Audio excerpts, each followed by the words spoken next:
Cinema தயாரிப்பாளர் ஜாஃபர் சாதிக்கை ஜூலை 29ஆம் தேதி வரை நீதிமன்ற காவலில் சிறையில் அடைக்க சென்னை மாவட்டம் முதன்மை அமர்வு நீதிமன்றம் உத்தரவிட்டுள்ளது. விவரங்களை வழங்குவதற்காக செய்தியாளர் சுப்பையா இணைப்பில் இருக்கிறார். சுப்பையா, இதனுடைய கூடுதல் விவரம் என்ன? ஏற்கனவே உயர்நீதிமன்றத்தில் ஜாஃபர் சாதிக் தனியாக மனு ஒன்று தாக்கல் செய்திருந்தார். அந்த மனு மீதான விசாரணை இன்று காலை நடைபெற்று அந்த விசாரணை தள்ளி வைக்கப்பட்டுள்ளது இருந்த வாரத்திற்கு.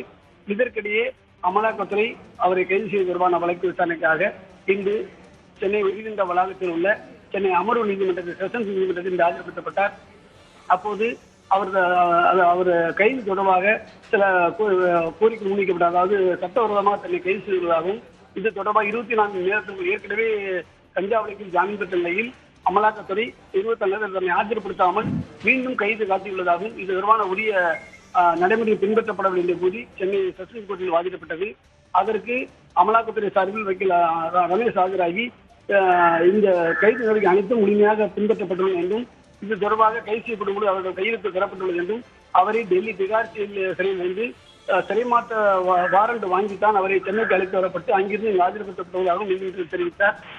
இது தொடர்பாக நீதிபதி இது மீதான விசாரணையை நீதிமன்ற காவலில் வைப்பதற்காக 23ஆம் தேதி வரை நீதிமன்ற காவலில் வைப்பதற்கு நீதிபதி அள்ளி உத்தரவிட்டுள்ளார். இந்நிலையில் அமலாக்கத்துறை சார்பில் ஒரு மனு ஒன்று தாக்கல் செய்துள்ளார். அதாவது இவரை காவல் எடுத்து விசாரிப்பதற்காக மனு ஒன்று தாக்கல் செய்துள்ளார்.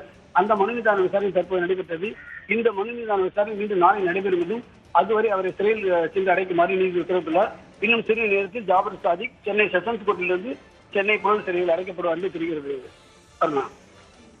ஜாஃபர் சாதிக்கை ஜூலை 29ஆம் தேதி வரை நீதிமன்ற காவலில் சிறையில் அடைக்க சென்னை மாவட்டம் முதன்மை அமர்வு நீதிமன்றம் உத்தரவிட்டுள்ளது. உங்களுடைய தகவலுக்கும் நன்றி.